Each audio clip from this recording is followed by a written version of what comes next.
reason South Korea exists today and where the future is made. The Independence Hall of Korea.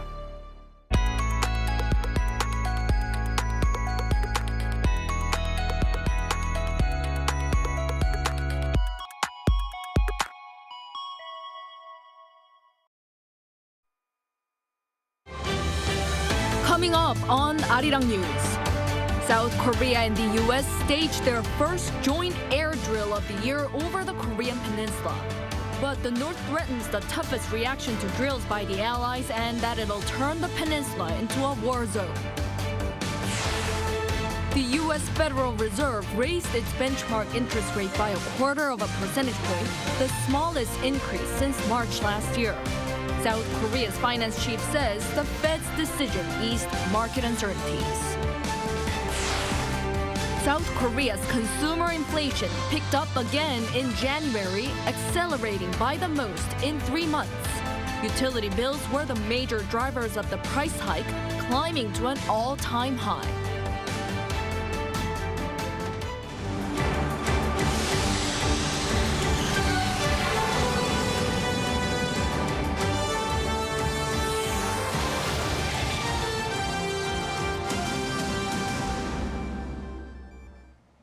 Good evening. It's 9 p.m. here in South Korea, and thank you for joining us on Arirang News.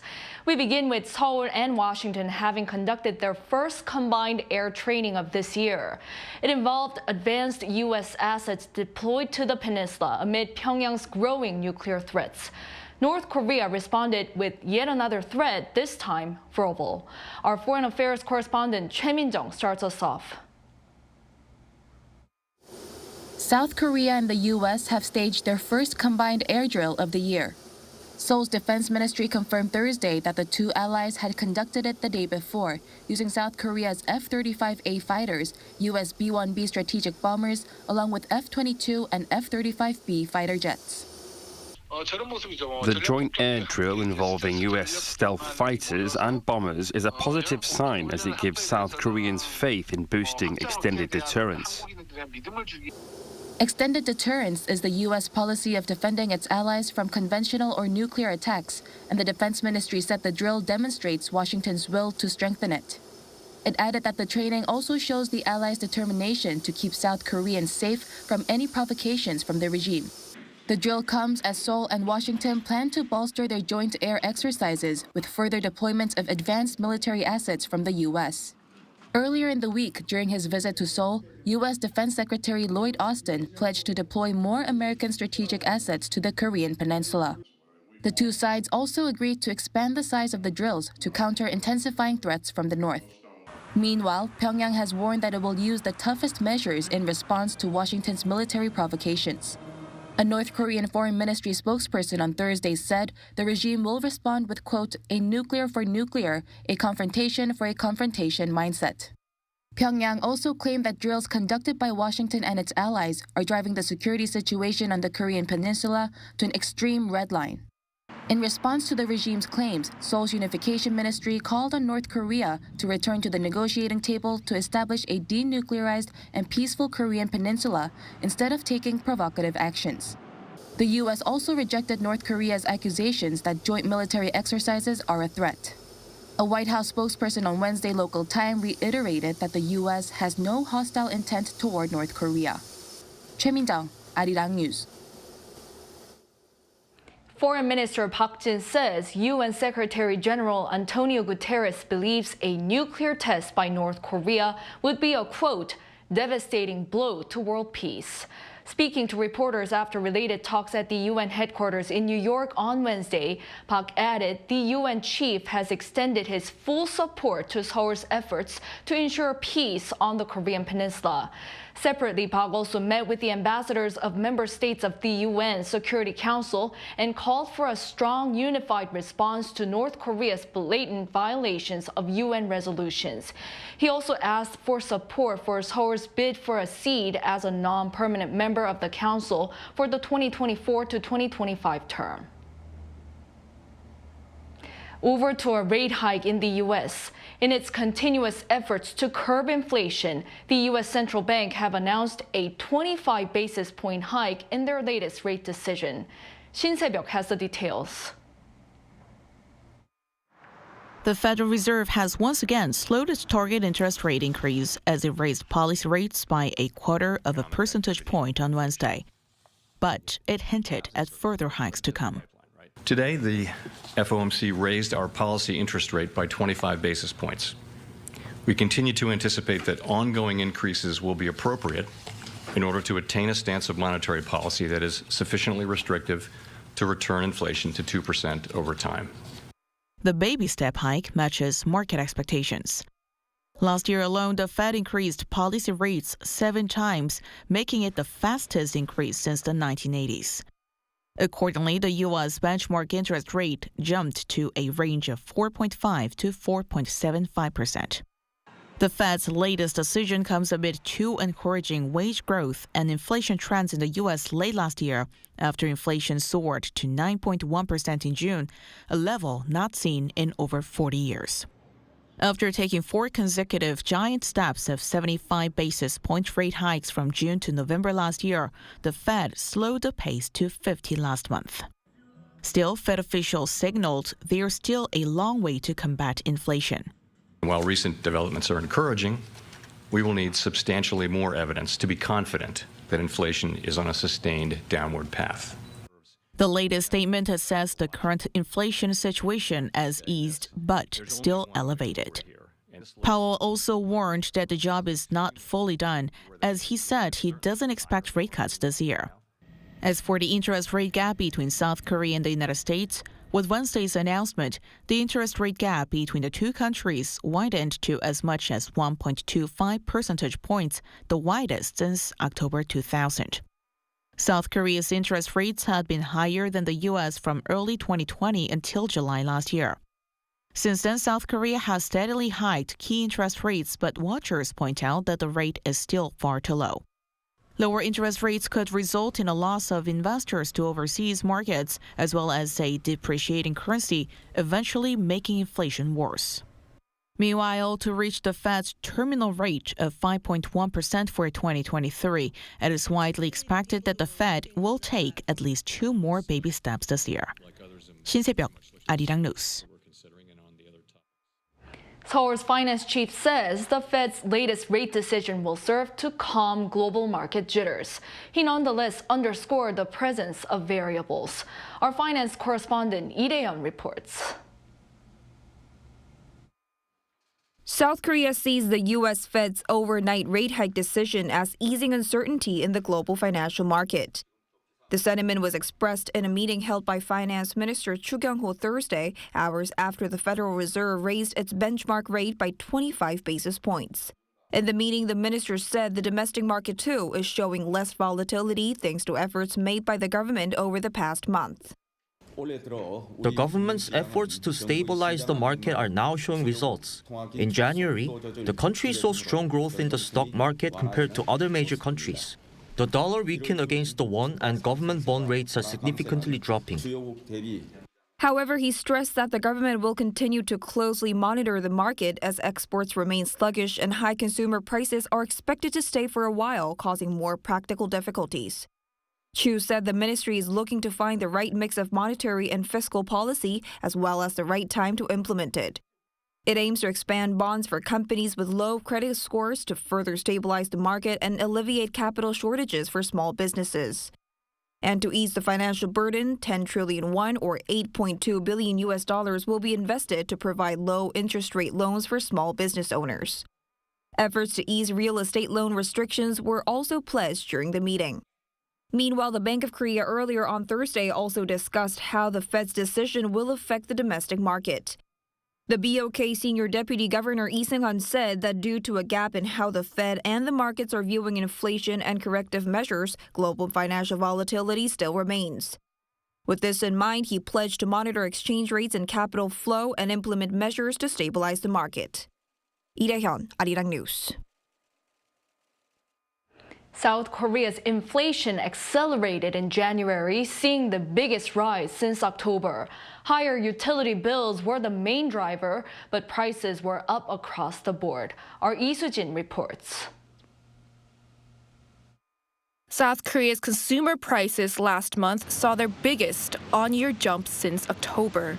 Statistics Korea said on Thursday its consumer price index was at 110.11 in January, up 5.2% on year.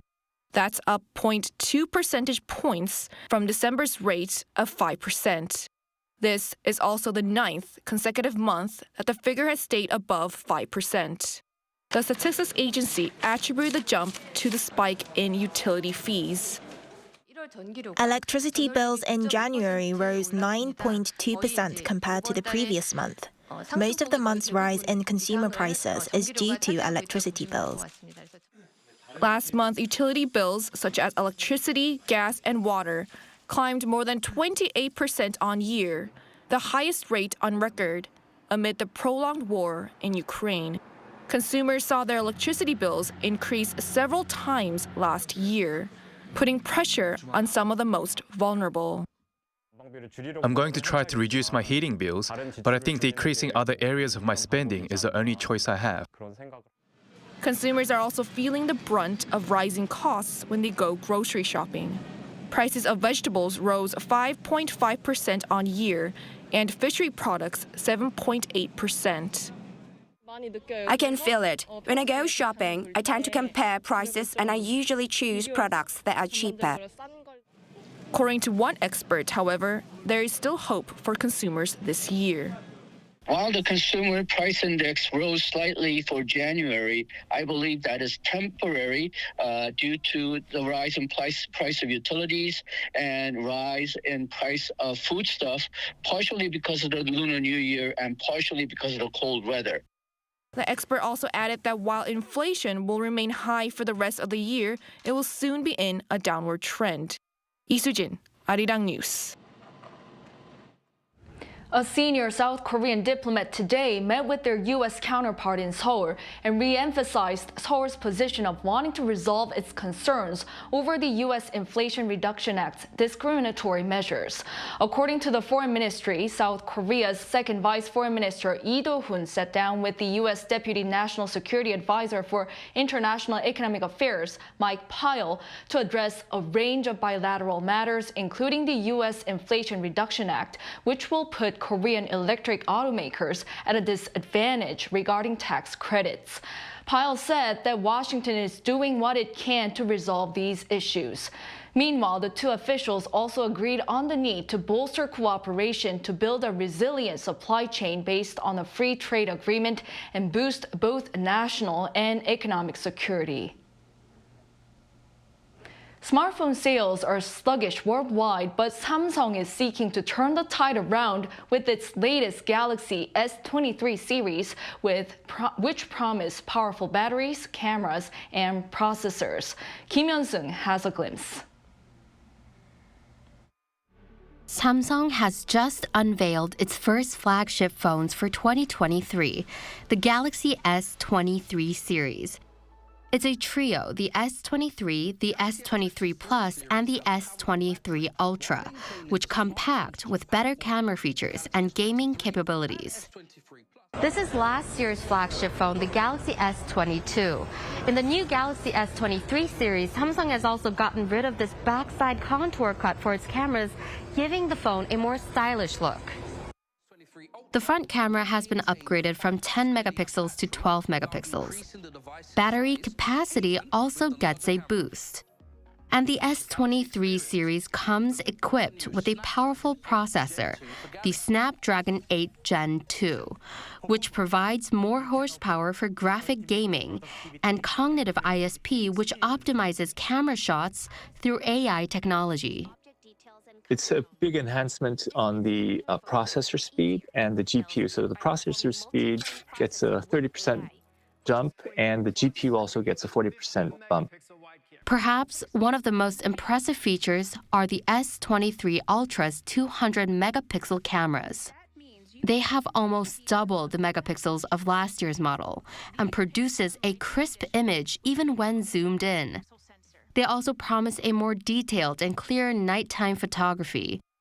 The Astro Hyperlapse function on the S23 Ultra allows users to take time-lapse photographs of stars without the need for special gadgets. The S23 series is also the first on the market to use Gorilla Glass Victus 2, making them more durable against drops and everyday wear and tear. However, the S23 might not get as much fanfare as previous releases because it's tough times for the economy. With the economy stumbling, many consumers have lost their appetite for new smartphones and semiconductor goods. Global smartphone shipments dipped almost 1/5 on-year in the last quarter of 2022. Also, Samsung earlier this week reported an earnings shock, an on-year plunge of 97% in operating profit from its semiconductor division in the last quarter of last year. The slowing demand may also have to do with consumers becoming more and more hardened to innovation. Many consumers don't notice the newly added changes as much as they used to, so they're not as excited and eager to change to a newer model when it comes out. Facing these challenges, the S23 series will hit shelves worldwide on February 17th, with pre-orders starting on the 7th in South Korea. Kim Hyun-sung, Arirang News.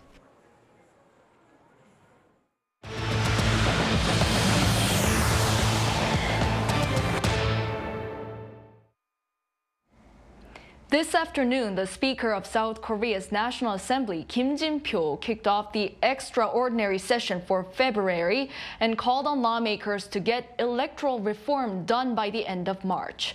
Speaker Kim stressed that by law, the Assembly has until April 10th to finalize the constituencies that will be used in next year's general election. Legislators have been debating the idea of forming constituencies with multiple representatives instead of just one each. To achieve that, he said, lawmakers will set up what's called a committee of the whole dedicated to that task. Also, for 3 days starting next Monday, government officials will answer questions from lawmakers on a range of state affairs as part of a regular Q&A session. The week after that, the country's two main parties will each have a high-ranking representative give their policy speeches. The United Nations Human Rights Council has examined Japan's human rights situation, with comfort women, wartime forced labor, and the release of contaminated water from the Fukushima nuclear power plant coming under the spotlight. According to the organization on Thursday, many countries also pointed out Japan's use of the death penalty, as well as discrimination against sexual minorities. South Korea's Deputy Ambassador Yoon Sung-min mentioned the forced sexual slavery, or the so-called comfort women, in the Second World War as well. Over in the U.S., calls for police reform are mounting amid the funeral of a black man who was brutally beaten to death by officials on duty. Lee Eun-jin has the details. 29-year-old Tyree Nichols took his last breath on January 10th, 3 days after he was brutally beaten by 5 officers at a traffic light. The beating, the latest incident of police brutality against Black Americans, occurred despite U.S. cities pledging to strengthen use of force policies after the death of George Floyd in 2020. Those policies include the use of a necessary amount of force. However, they also make it the duty of an officer to intervene when a fellow officer engages in dangerous conduct. A memorial service was held in Memphis on Wednesday for Nichols, roughly 3 weeks after his death. In those 3 weeks, 5 officers have been fired and charged with his murder. During the service, U.S. Vice President Kamala Harris and civil rights activist Reverend Al Sharpton both delivered words of mourning and support, as well as impassioned speeches calling on Congress to pass the George Floyd Justice and Policing Act. This violent act was not in pursuit of public safety. It was not in the interest of keeping the public safe, because one must ask, was not it in the interest of keeping the public safe that Tyree Nichols would be with us here today? Some of us believe in the dream has to come true. Some of us are going to fight until we make this this legislation happen. I don't know when, I don't know how, but we won't stop until we hold you accountable and change the system. Sharpton also added that he believed the officers wouldn't have beaten Nichols in the same way had he been white, raising the issue of race.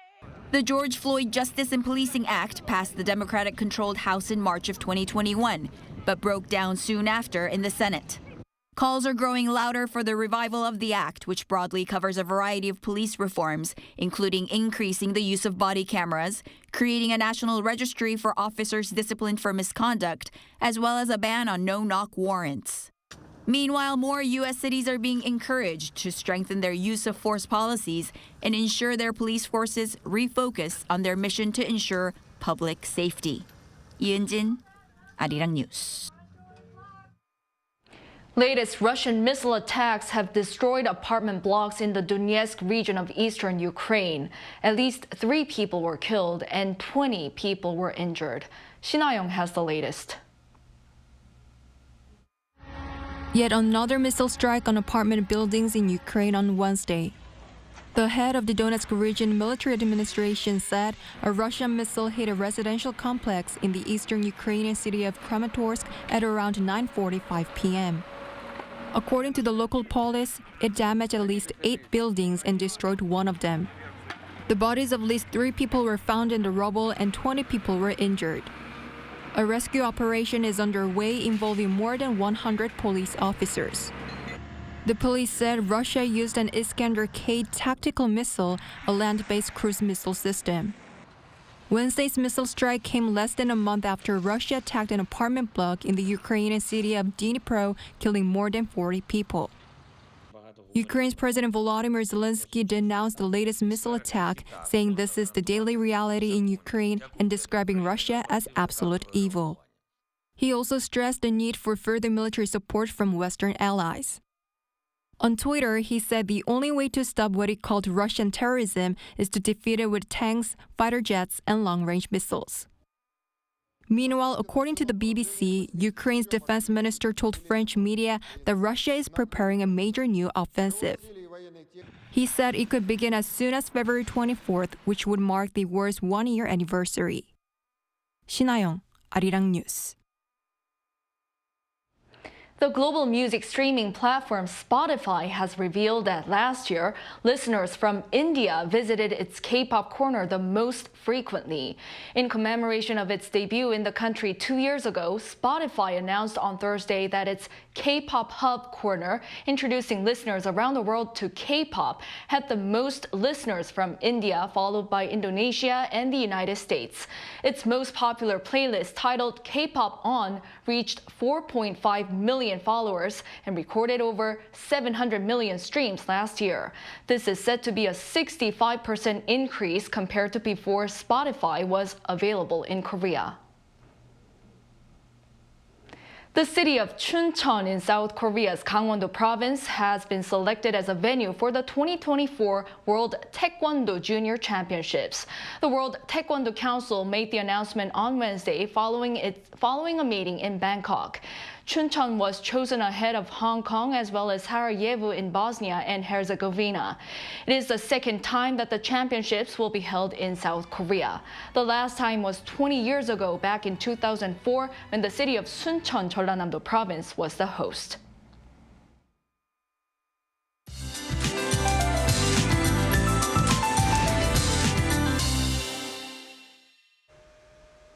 Frigid conditions will continue a bit longer than expected. Morning lows are going to stay at -5 degrees until this Saturday. Because maximum temperatures will keep rising, the difference in daily temperatures will also widen as we get through the week. Make sure to dress in layers to keep your body temperatures warm. And for those in the eastern regions, please be extra careful with fires. With humidity levels dropping, dry weather alerts have been expanded to further parts of inland regions.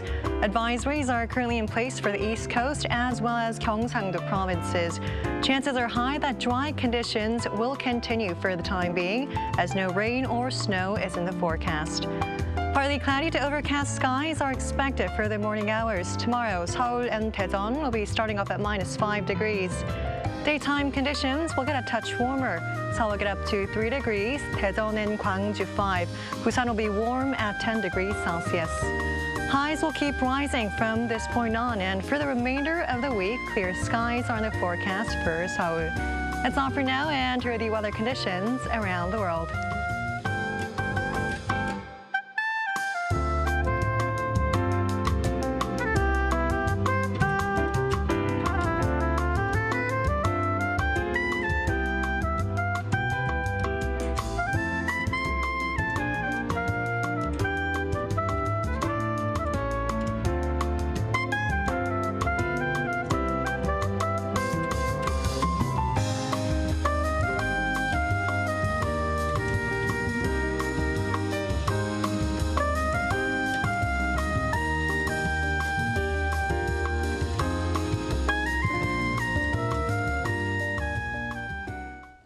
That brings us to the end of the newscast on this Thursday night. Just one more day to go until the weekend. Thank you for watching. We'll be back tomorrow with the latest news. Have a lovely night.